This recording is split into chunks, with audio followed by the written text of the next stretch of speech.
다 함께 26장 찬송을 부르시겠습니다.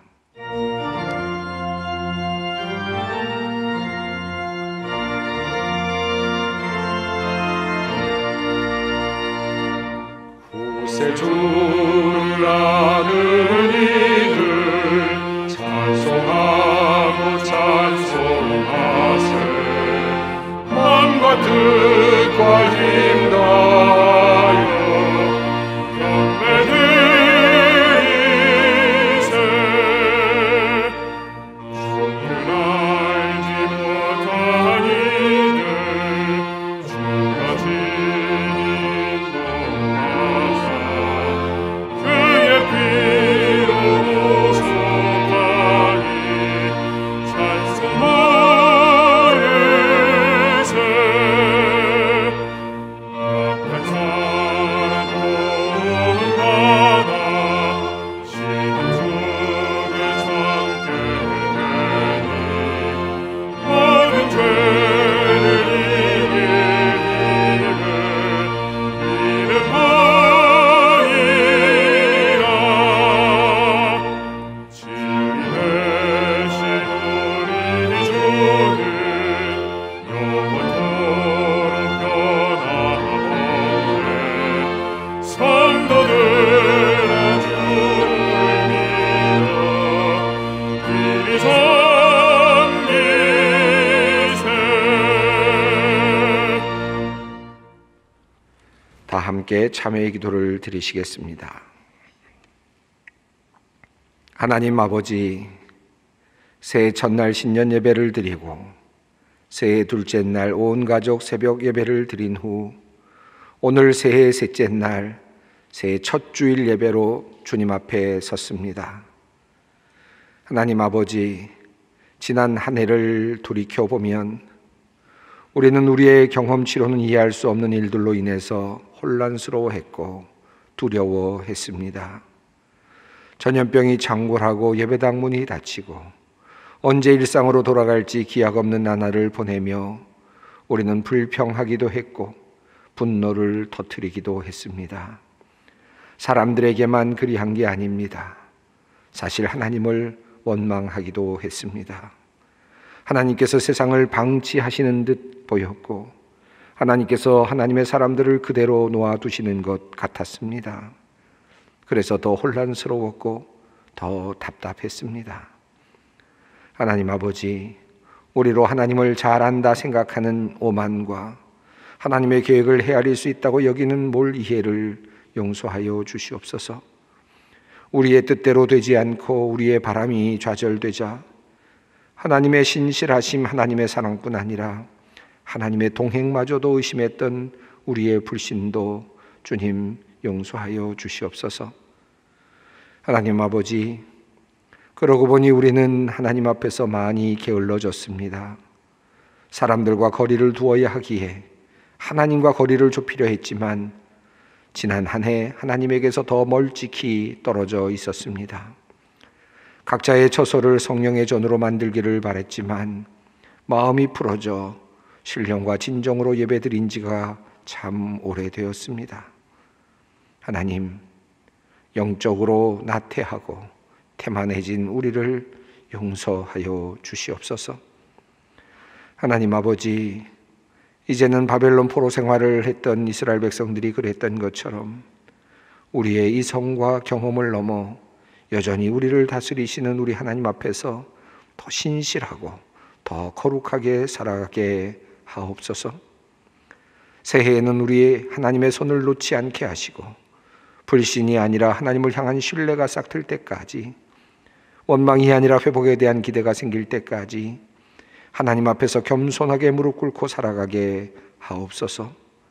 그리하여 우리 자신이, 우리 가정이, 우리 교회가 이 포로기를 지날 때 정금과 같이 되어 나오게 하여 주시옵소서. 이제는 나와 주님만이 아는 죄악을 침묵 가운데 주님께 고백합니다. 여호와는 긍휼이 많으시고 은혜로우시며 노하기를 더디하시고 인자하심이 풍부하시도다.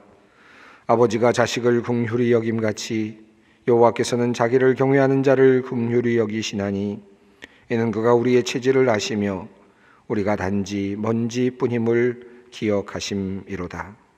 그러므로 주 예수 그리스도 안에 있는 자에게 결코 정죄함이 없느니라.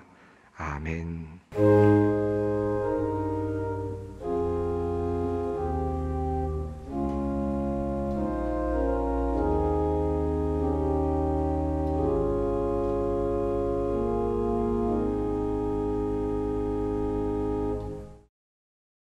오늘 우리에게 주시는 하나님의 말씀은 구약성경 느헤미야 4장 15절로 20절 말씀입니다. 느헤미야 4장 15절로 20절 말씀입니다. 이 계시의 말씀을 봉독할 때 다 함께 살아계신 하나님의 음성을 들을 수 있기를 바랍니다. 우리의 대적이 우리가 그들의 의도를 눈치챘다 함을 들으니라. 하나님이 그들의 꾀를 패하셨으므로 우리가 다 성에 돌아와서 각각 일하였는데 그때로부터 내 수하 사람들의 절반은 일하고 절반은 갑옷을 입고 창과 방패와 활을 가졌고 민장은 유다 온 족속의 뒤에 있었으며 성을 건축하는 자와 짐을 나르는 자는 다 각각 한 손으로 일을 하며 한 손에는 병기를 잡았는데 건축하는 자는 각각 허리에 칼을 차고 건축하며 나팔 부는 자는 내 곁에 섰었느니라. 내가 귀족들과 민장들과 남은 백성에게 이르기를 이 공사는 크고 넓으므로 우리가 성에서 떨어져 거리가 먼즉 너희는 어디서든지 나팔 소리를 듣거든 그리로 모여서 우리에게로 나오라. 우리 하나님이 우리를 위하여 싸우시리라 하였느니라. 아멘. 우리 새해에 우리 여러 가지 생각들이 있으실 것 같습니다. 코로나19가 종식되는 날도 이 365일 달력 안에 꼭 들어있었으면 좋겠습니다. 그래서 우리 모두가 기쁘게 나와서 함께 기쁘게 즐겁게 또 걱정 없이 예배할 수 있는 그날이 속히 오기를 바랍니다. 세계적인 감염병 코로나19는 우리를 완전히 다른 세상으로 이끌어 왔습니다. 정말 익숙하지 않은 경험들을 하고 있습니다. 물론 이것이 우리에게 또 다른 변화를 요청하고 있습니다. 지금까지 살아왔던 모든 방식들을 바꿔 놓았습니다. 또 그것도 지금은 진행 중에 있다고 할 수 있겠습니다. 여러 삶의 여정도 마찬가지지만 우리의 신앙의 차원도 변화가 참 많았습니다. 모든 일들이 바뀌었습니다. 이러한 멈춤, 이러한 변화는 우리들에게 여러 가지 생각들을 가져다 주었습니다. 그리고 여러 질문들을 우리에게 던졌습니다. 나는 무엇 때문에 지금까지 교회에 나왔을까 하는 질문도 생겨났죠. 과연 믿는다는 게 뭘까 하는 생각도 하게 됐습니다. 온라인 예배를 드리면서 과연 예배는 무엇인가? 또 예배는 어떻게 드려야 하는 것인가 하는 질문도 우리 앞에 놓여 있었습니다. 과연 나는 어떻게 살았는가? 또 어떤 모습으로 신앙생활을 해왔는가? 내가 지금 갑갑해하는 것은 무엇인가? 과연 이것이 정말 본질적인 것인가? 아니면 그저 내가 지금까지 있었던 습관 때문인가? 하는 이런 여러 가지 질문들을 우리는 스스로 해야만 했습니다. 이런 질문들과 더불어서 우리는 무엇보다도 본질로 돌아가려고 하는 동기부여가 일어나고 있다고 할 수 있겠습니다. 관례와 습관에 젖어 있었던 우리들의 삶을 돌아보면서 과연 본질이 무엇이었는가? 내가 정말 원하는 것이 무엇이었는가? 그리고 정말 신앙이란 무엇일까? 교회에 다닌다는 것은 어떤 것인가? 예배한다는 것은 도대체 어떤 것인가? 하는 질문 앞에 서게 된 것입니다. 물론 이러한 시간을 보내면서 나태해지고 약해지는 신앙을 경험하신 분들도 꽤 많이 있을 것입니다. 그럴수록 우리는 보다 바른 신앙을 가져야 할 그런 필요성을 더욱 느끼게 됩니다. 우리가 어떤 신앙을 가져야 할까? 우리가 가져야 할 신앙은 어떤 것인가? 어떤 신앙을 희망해야 할까? 새해 우리가 새해를 맞이하면서 우리 소망교회가, 우리 소망교회 성도들이 어떤 신앙의 모습을 갖추어야 할까 하는 그런 관심 속에서 우리가 이 새해 1월 1일, 2일, 3일에 이 3일의 시간을 보내고 있습니다. 3번에 걸쳐서 우리는 회복해야 할 신앙의 모습을 한마디로 정금과 같이 나오리라 라는 말씀으로 요약해 보았습니다.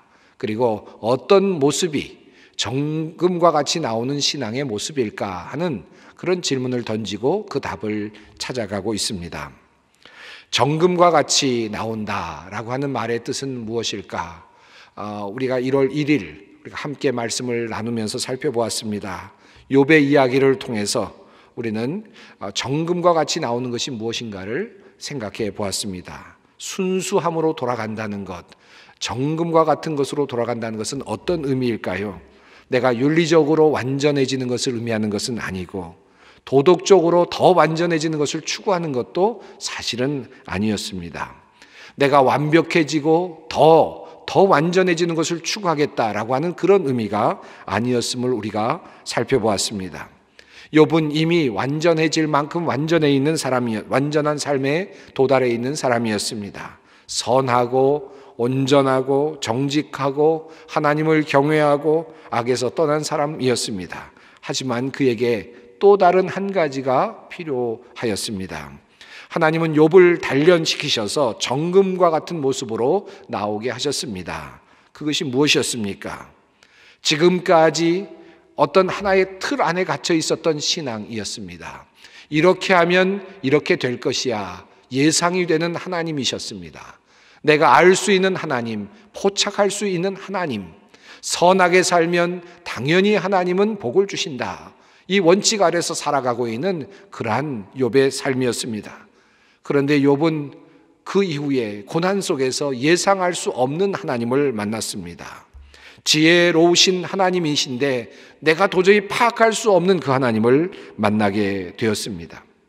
욥에게 있어서 정금같이 나오는 신앙은 지금까지 있었던 신앙에서 더 큰 믿음으로 나아가는 것이었습니다.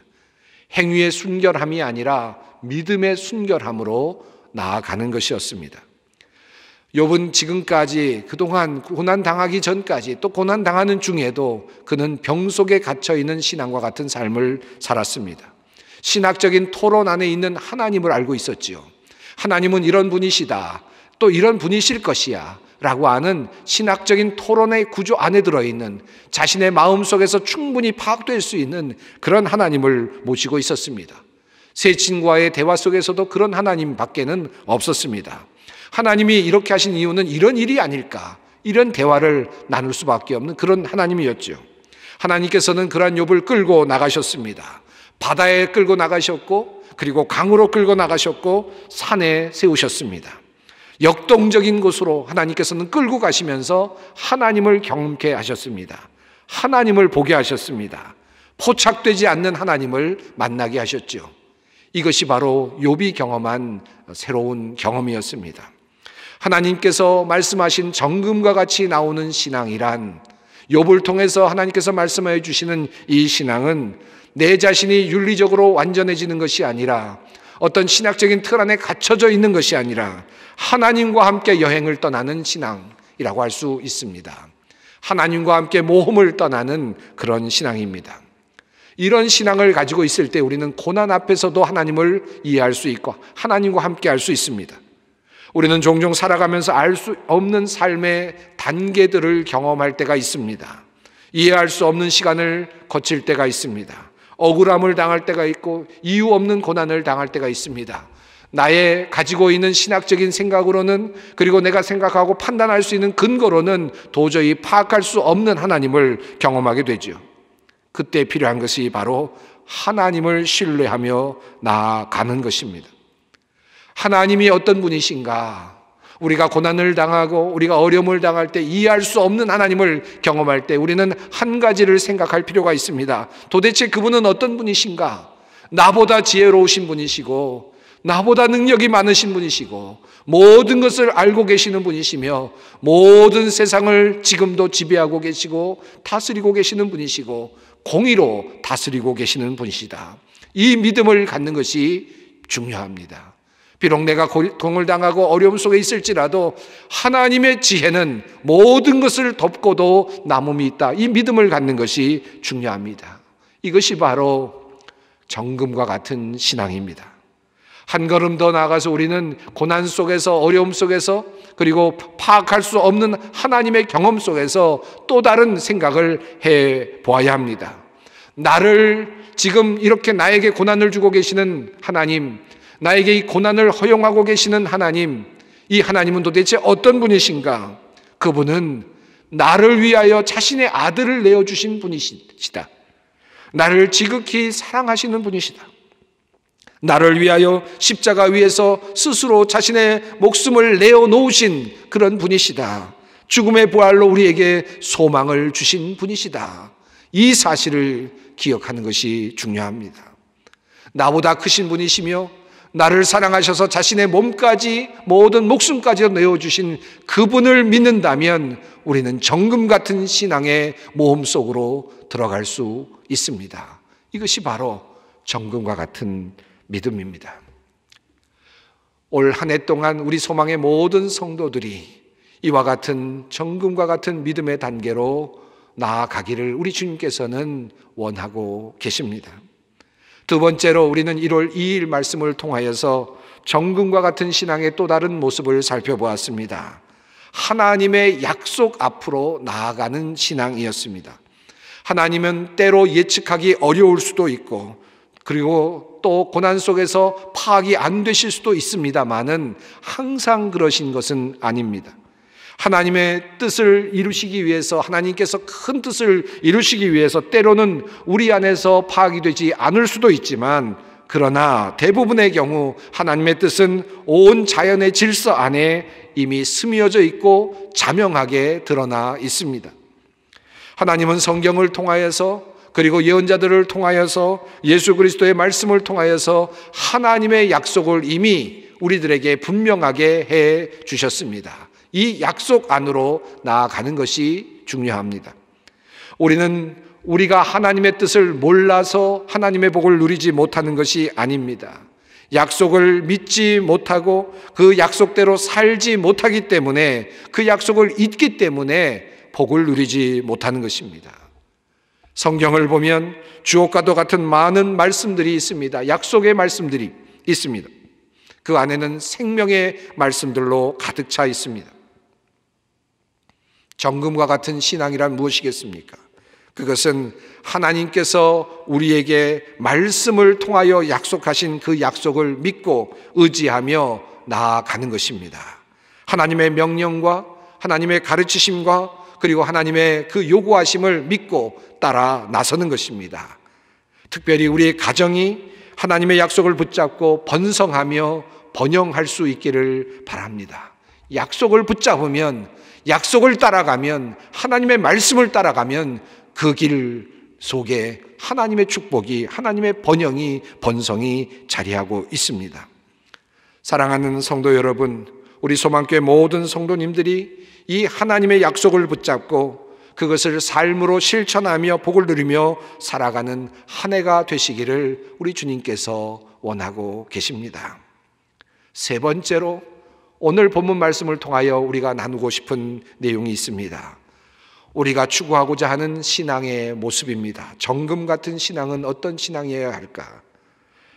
답으로부터 말씀드리면 삶의 자리, 현실 속에서 최선을 다하는 신앙의 태도라 할 수 있겠습니다. 현실 속에서, 삶 속에서 최선을 다하는 삶의 태도, 이것이 정금과 같은 신앙입니다. 오늘 본문 말씀은 무너진 예루살렘 성벽을 재건하는 내용으로 되어 있습니다. 이스라엘 민족은 바벨론의 포로로 잡혀갔습니다. 한 50여 년 동안 바벨론에서 포로 생활을 하고 있었을 때에 페르시아가 다시 바벨론을 멸망시키고 또다시 정복을 하게 됩니다. 고레스 왕은 그 모든 백성들을 자신들의 고향으로 일부 보내게 됩니다. 각 나라에 가서 각자 신들에게 나라를 위해 빌도록 하는 그런 조항도 만들게 되었습니다. 그런 여러 가지 혜택들 때문에 많은 사람들이 예루살렘 성으로 다시 돌아오게 되죠. 하나님의 축복과도 같은 그런 회복이기도 했습니다. 이스라엘 백성들이 예루살렘에 돌아왔을 때 제일 먼저 했던 것은 무엇이었는지 아십니까? 그것은 바로 성전을 재건하는 일이었습니다. 가장 먼저 할 법한 일이었죠. 하나님의 성전을 제일 먼저 지었습니다. 그 어떤 것보다도 우선되는 일이었습니다. 그리고 또다시 80여 년 정도가 흘렀습니다. 두 번째 무리가 예루살렘으로 돌아왔습니다. 그때에는 에스라 학사와 더불어서 많은 사람들이 돌아왔습니다. 성전은 지어졌지만 성전의 진정한 회복이 일어나지 못했던 상황이었습니다. 제사도 온전히 드려지지 못하였고 율법이 무엇인지도 잘 모르는 상태에서 제대로 지켜지지 않는 그런 상황 속에서 에스라와 이스라엘 백성들은 그 율법을 다시 세우고 잘못되었던 관행들을 다시 바로잡고 하나님께 제사를 드리는 일을 바로 잡았습니다. 그렇게 함으로써 이제 성전에서 온전한 제사가 드려지게 되었고 예배자들이 바른 삶의 태도를 가지고 하나님께 예배할 수가 있게 되었습니다. 자, 이렇게 되면 예루살렘은 이제 하나님의 도성이 된 것입니다. 하나님께서 계시는 도성이 된 것이죠. 하나님께서 이제 다스리시는 도성이 되었습니다. 그런데 이 하나님께서 다스리는 도성은 계속해서 약탈과 침략으로 계속 어려움을 당하고 있었습니다. 그 하나님의 도성을 하나님께서 보호하고 계시지 않는 듯 보였습니다. 끊임없이 약탈이 일어났고 끊임없이 많은 어려움들을 당하게 되었습니다. 13년쯤 지났을 때에 느헤미야라고 하는 사람과 그 사람이 유대의 총독이 되어서 다시 예루살렘으로 돌아오게 됩니다. 지도자였습니다. 이 느헤미야는 예루살렘 성이 왜 이렇게 계속해서 침략을 당하고 사람들에게 약탈을 당하는지를 살펴봅니다. 그리고 무너진 성벽을 보았습니다. 성벽이 무너졌기 때문에 열려있는 그 성벽으로 많은 사람들이 들어오고 침략을 당할 수밖에 없었습니다. 느헤미야는 성벽을 다시 재건하기로 결정합니다. 참 이상하지 않습니까? 하나님의 도성인데 왜 하나님께서 얼마든지 예루살렘 성을 보호하실 수 있을 것 같은데 성벽 하나 없어도 하나님은 하나님의 도성 정도는 충분히 지켜내실 수 있을 것 같은데 하나님께서는 그렇게 하지 않으셨습니다. 그저 열려있는 성 그 뜰을 통해서 그리고 성벽을 통해서 수많은 약탈자들이 들어오고 나가는 것을 하나님께서는 방임해 두셨습니다. 이것이 예루살렘의 현실이었습니다. 느헤미야는 이제 예루살렘 성벽을 바로 세우기로 작정합니다. 그리고 백성들을 모았습니다. 수많은 백성들이 한 마음이 되었습니다. 예루살렘 성벽을 세우기 위해서 노력했습니다. 그들의 노력이 어느 정도였는지 성경은 우리들에게 알려주고 있습니다. 느헤미야 4장 19절의 말씀입니다. 내가 귀족들과 민장들과 남은 백성에게 이르기를 이 공사는 크고 넓음으로 우리가 성에서 떨어져 거리가 먼즉, 이 말씀 속에서 어느 정도의 상황이었는지 우리는 이해할 수 있습니다. 이 공사가 매우 컸다는 것입니다. 거리가 넓었다는 것이죠. 한 사람 한 사람이 위치한 자리가 띄어져 있었다. 한 사람씩 떨어져 있었다는 사실을 우리는 이 말씀 속에서 살펴볼 수 있습니다. 한 사람 한 사람은 자기 자리에 있습니다. 그리고 그곳에서 지금 벽돌들을 놓고 있습니다. 무너진 성벽들을 하나씩 쌓아 나가고 있는 것입니다. 이 성벽들이 이제 그들의 노력을 통해서 조금씩 연결되어 가고 있고 높이 올라가고 있었을 것입니다. 이런 방식을 통해서 이스라엘 백성들은 이제 조금씩 성벽을 쌓아가고 있습니다. 성벽이 완전하게 쌓아지기 전에 만약에 침략자들이 또 다시 공격해 온다면 그것은 허무한 일이 될 것입니다. 성벽이 완전하게 다 쌓아지기까지 그들은 노심초사 긴장을 늦추지 않았습니다. 어떻게 하였는지 성경은 우리에게 알려주고 있습니다. 그때로부터 내 수하 사람들의 절반은 일하고 절반은 갑옷을 입고 창과 방패와 활을 가졌고 민장은 유다와 온 족속 뒤에 있었으며, 자, 여기 보면 한 그룹은 지금 열심히 성을 짓고 있고 한 그룹은 활과 창과 방패를 가지고 지키고 있고 그 뒤에서 민장은 또 모든 것들을 관할하면서 지금 지도하고 있는 그런 모습을 볼 수 있습니다. 철저하게 지금 적들이 침략하지 못하도록 방비하면서, 그리고 안전하게 지금 성벽들을 조금씩 쌓아 나아가고 있는 아주 긴장감 넘치는 그런 장면을 우리는 성경을 통해서 보게 됩니다. 어느 정도였는지, 그들의 긴장이 어느 정도였는지, 얼마나 긴장하면서 열심히 경각심을 가지고 성벽을 세워 나갔는지 21절부터 23절은 또 이렇게 증언합니다. 우리가 이같이 공사하는데 무리의 절반은 동틀 때부터 별이 나기까지 창을 잡았으며, 그때에 내가 또 백성에게 말하기를 사람마다 그 종자와 함께 예루살렘 안에서 잘지니 밤에는 우리를 위하여 파수하겠고 낮에는 일하리라 하고, 나나 내 형제들이나 종자들이나 나를 따라 파수하는 사람들이나 우리가 다 우리의 옷을 벗지 아니하였으며 물을 기르러 갈 때에도 각각 병기를 잡았느니라. 여러분, 이 말씀 속에서 얼마나 긴장감 넘치는 그들의 노력이 있었는지 알 수 있지 않습니까? 그들은 옷을 벗지 않았습니다. 잠을 잘 때에도 신을 벗지 않았습니다. 물을 기르러 갈 때에도 병기를 놓지 않았다고 합니다. 밤에 잘 때에도 예루살렘 성에서 잤고, 그들은 서로 파수하며 지키며 낮에는 일하고 밤에는 열심히 지켜냈습니다. 이 모습이 이스라엘의 모습입니다. 동이 틀 때부터 별이 뜰 때까지 그들은 끊임없이 열심히 노력을 하며 성을 쌓아갔습니다. 이렇게 쌓아가면서 그들은 또 다른 방비를 했습니다. 서로 여러 사람들이 떨어져 있었기 때문에 서로 어떤 문제가 생겼을 때, 적들이 공격해 왔을 때 어떻게 대처할 것인지에 대해서도 또 나름대로 계획을 분명하게 세웠습니다. 4장 20절 말씀입니다. 너희는 어디서든지 나팔 소리를 듣거든 그리로 모여서 우리에게로 나아오라. 우리 하나님이 우리를 위하여 싸우시리라 하였느니라. 저는 이 말씀이 매우 깊이 느껴집니다. 여러분, 얼마나 노력을 하고 있습니까? 지금 벽돌을 쌓는 일부터 시작해서 지키는 일에 이르기까지, 그리고 또 혹시라도 적군이 공격해 들어왔을 때 어떻게 대처할 것인지까지 철저하게 계획을 세워 놓았습니다. 나팔을 불면 그쪽으로 모이라는 것입니다. 그러면 이제 적들과 함께 싸우게 될 것이죠. 그래서 성을 지킬 것입니다. 아주 구체적인 방법을 가지고 지금 하나씩 준비를 해 두었습니다. 이렇게 다 준비를 한 다음에 적들이 혹시 찾아오고 적들이 공격해 들어오면 모두 다 함께 나와라. 그리고 이어지는 말씀이 이렇습니다. 우리 하나님이 우리를 위하여 싸우시리라.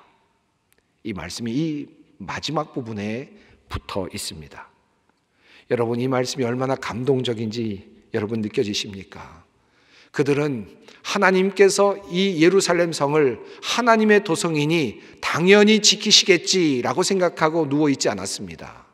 그저 게으르게 살지 않았습니다. 하나님께서 지키셔야지 하고 그렇게 방만하게 살지도 않았습니다.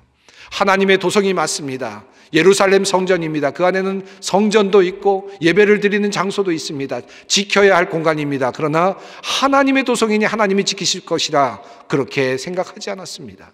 그들은 철저하게 계획했고 철저한 방식을 따라서, 그리고 벽돌을 쌓아나갔고, 그리고 지켜냈고, 그리고 계획을 세웠고 준비했습니다. 혹시라도 그들에게 공격이 있었다면 그들은 나갔을 것입니다. 그리고 그때서야 그들은 고백합니다. 하나님께서 우리를 도우시리라. 하나님의 도우심을 그때에서야 구하는 것입니다. 정금 같은 신앙이 무엇일까요? 우리는 때로 정말 하나님을 그냥 믿는 것, 그냥 무작정 믿는 것을 정금 같은 신앙으로 오해하는 경향이 있습니다. 내가 해야 하는 일들은 하나도 하지 아니하고, 내가 해야 될 일들, 해야 할 일들은 하나도 준비하지 아니하고 그저 하나님께만 기도하면 되는 것이라고 생각하는 그런 사람들도 꽤 있습니다. 마치 그것이 더 큰 신앙인 것처럼, 더 귀한 신앙인 것처럼 그렇게 호도하는 그런 분들도 꽤나 있습니다. 코로나19 상황 속에서도 마찬가지죠. 그저 기도만 하면 코로나19를 극복할 수 있을 것처럼 생각하는 분들도 꽤 있습니다. 그렇지 않죠. 우리는 이미 경험해 왔습니다. 코로나19를 위해서 우리는 열심히 기도해야지만, 극복하기 위해서, 그리고 건강을 위해서 열심히 기도하고 또 노력해야 하지만, 한편으로는 건강을 위해서 우리는 거리를 두어야만 하고 사람을 만나지 않아야 하고 그리고 위생의 수칙을 지켜야만 합니다. 이 철저한 방식을 통해서만 우리는 하나님의 함께 하심을, 하나님의 도우심을 요청할 수 있다는 말씀입니다. 이것이 우리가 또한 배워가고 있는 일입니다. 정금 같은 신앙이 무엇입니까? 우리의 현실을 무시하거나 망각하는 신앙의 태도가 아닙니다. 나의 현실 속에서 나의 현실을 제대로 진단해내고 판단해내고 그리고 전략을 세우고 경각심을 가지고 최선을 다해서 일사불란하게 움직이며 대처하는 삶의 양식입니다. 그리고 하나님께 도움을 구하는 양식입니다. 이것이 정금과 같은 신앙입니다. 우리가 사업을 이루어갈 때도, 사업을 이끌어갈 때도 마찬가지고, 가정을 이끌어갈 때도 마찬가지고, 우리의 미래를 계획하고 이끌어갈 때도 마찬가지고, 시험을 준비하고 또 계획할 때도 마찬가지고, 모든 것들은 이와 동일한 방식을 따라야 합니다. 이것이 하나님을 믿는 진정한 믿음입니다. 하나님이 우리를 지켜주시리라 고백하는 이 믿음 앞에는 반드시 우리의 삶이 따라와야 합니다. 현실 속에서 대책을 간구하며 함께 일하며 무엇인가를 준비하는 것, 이것은 하나님과의 동력을 의미하는 것입니다.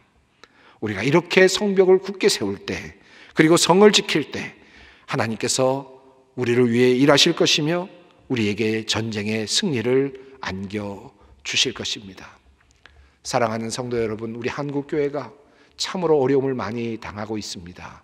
마치 한국교회를 볼 때면 무너진 성벽을 보는 것과 같아서 참으로 안타깝습니다. 여러분에게 한 해 동안 부탁을 드리고 싶습니다. 우리 소망교회를 위해서, 또 한국교회를 위해서 여러분의 자리에서 성벽을 쌓아주시기 바랍니다. 그 자리가 서로 너무 넓어서 보이지 않을지라도 여러분의 있는 그 자리에서 성벽을 하나씩 하나씩 쌓아나갈 때 우리는 결국 아름다운 성벽을 만들어낼 수 있을 줄 압니다. 서로 연결되어야 하겠습니다. 나팔을 불면 함께 나와주기도 하셔야 되겠습니다. 신호가 있을 때 함께 모여서 서로 격려하며 싸움에 임할 수도 있어야 되겠습니다. 준비된 사람으로 우리 교회를 섬겨주시기를 부탁드립니다. 그렇게 할 때에 그 다음에 우리는 이렇게 말할 수 있습니다. 하나님께서 우리를 도우실 것입니다.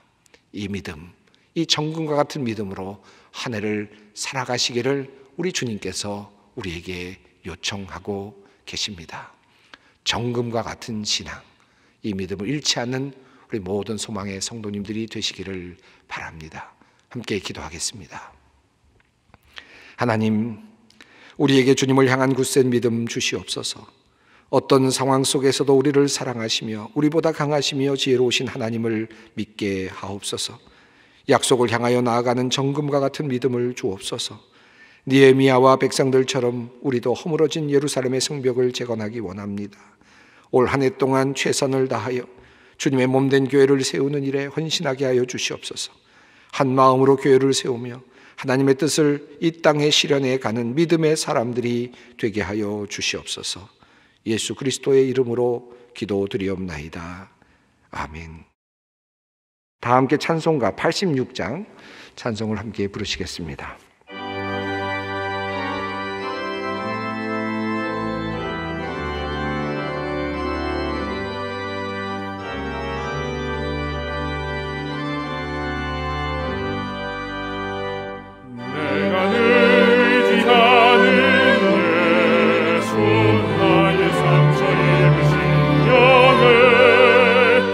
불쌍하게 여기사 위로하여 주시니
평화의 하나님께서 친히 여러분을 완전히 거룩하게 해주시고 우리 주 예수 그리스도께서 오실 때에 여러분의 영과 혼과 몸을 흠이 없이 완전하게 지켜주시기를 빕니다. 여러분을 부르시는 분은 신실하시니 이 일을 또한 이루실 것입니다. 우리 주 예수 그리스도의 은혜와 하나님의 영원하신 사랑하심과 성령님의 교통하심이 정금 같은 믿음으로 주님을 섬기기로 결단하는 모든 성도들 위해, 소망의 성도들 위해, 이 나라와 역사와 민족 위해 항상 함께 하시기를 축원하옵나이다. 아멘.